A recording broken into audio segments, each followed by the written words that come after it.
Ladies and gentlemen, welcome back to the Aether Games YouTube channel.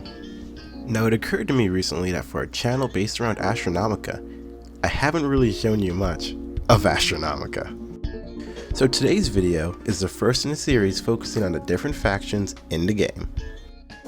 So welcome to Faction Feature. Now today, we'll be focusing on the Legion Corps.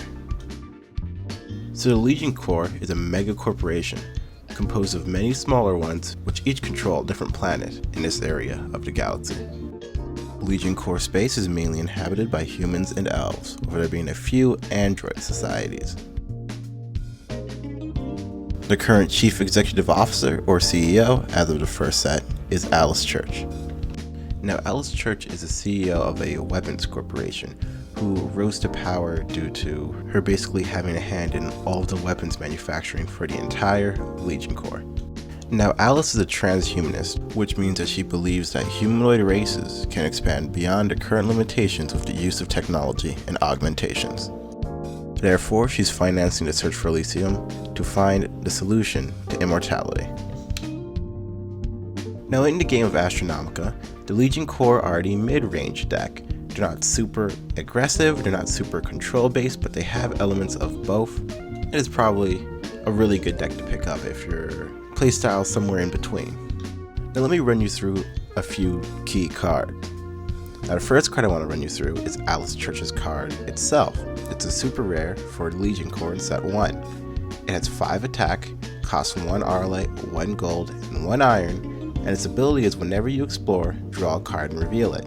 If it's a Legion Corps unit, deal 1 damage to your opponent. Now on first glance, that's a really powerful effect. It is on second glance as well, but you can see it immediately as well. Alice Church kind of helps highlight some of the playstyle for the deck. Units tend to get their effects when they're played, so you're going to want to explore a lot and have multiple planets open early in the game. The problem is with her cost setup like that, she's only playable on the home planet of Alpha Centauri, which means if you run too many, it could easily break your deck. The next card I want to show off is Mechanical Monstrosity, which is art by Nexus's project. Now you may notice it has a red symbol in the cost box. This is a symbol for a type of cost called discarding, where to play it, you have to discard the number of cards equal to the number on the symbol. So here, Mechanical Monstrosity requires you to discard 3 cards in your hand. Now, that's a lot of cards. But he makes up for it by having 7 attack, the highest base attack of any card in the game. She's definitely meant to be used in mechanical type based decks where they focus on androids, mechs, and drones. That way you can support him once he hits the field, because once he hits the field, he's extremely vulnerable. Next, speaking of rares and android or mechs, Ephemeral Breaker is a 4 attack mech which costs 1 iron and 1 Auralite and has the extremely good ability of dealing 2 damage when it attacks your opponent directly. Now Ephemeral Breaker will just be like a cornerstone of practically any Legion Corps strategy in set 1. Just to put it into perspective, 3 attacks from Ephemeral Breaker directly ends the game. Next, here's Dark Space Rogue, a 1 iron 3 attack human with the ability that whenever he destroys a unit by battle, until the end of the turn, all event cards in your hand cost 1 less gold. Now this is a pretty good effect. It can let you play ongoing events which cost gold onto a planet, and then once the turn ends it'll still be there. It lets you play certain event cards like Interstellar Search shown above for free, but there's not that many cards that cost like 1 gold or just gold at all, so it's not game breaking or anything. Here I'm just going to show you Cybernetic Stalker for a second. This is a vanilla for the Legion Corps, a 3 attack android that costs 1 iron. Pretty much discard fodder in the android deck or just filler for any deck that just needs heavy hitters. And since it costs iron, you could technically play it in the Babylon Force.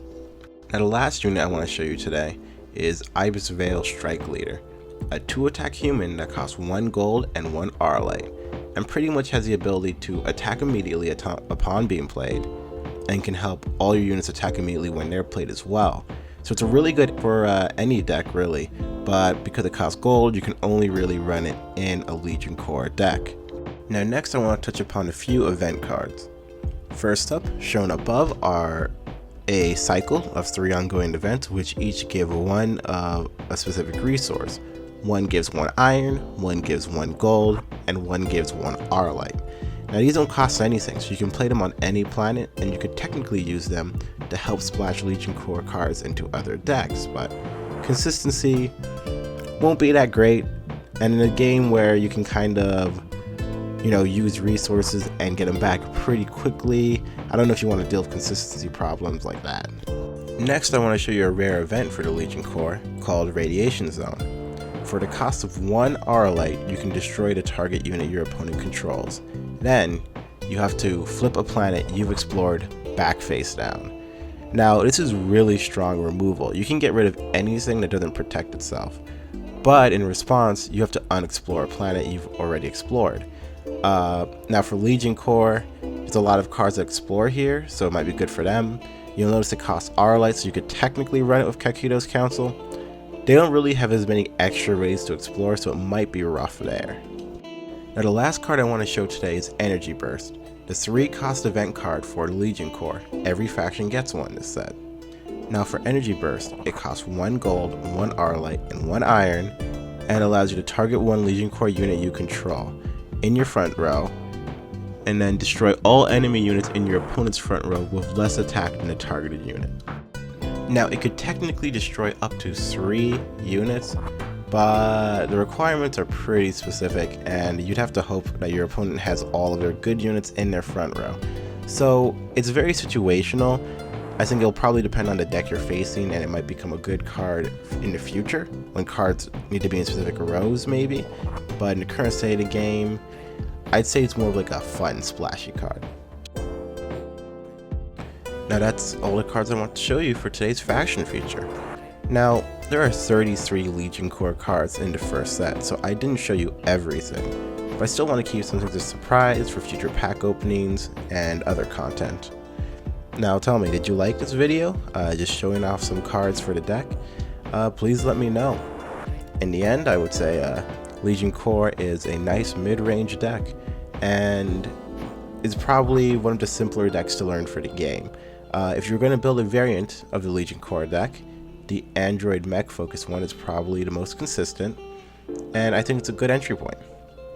Now thank you all for watching, and I hope to see you again next time.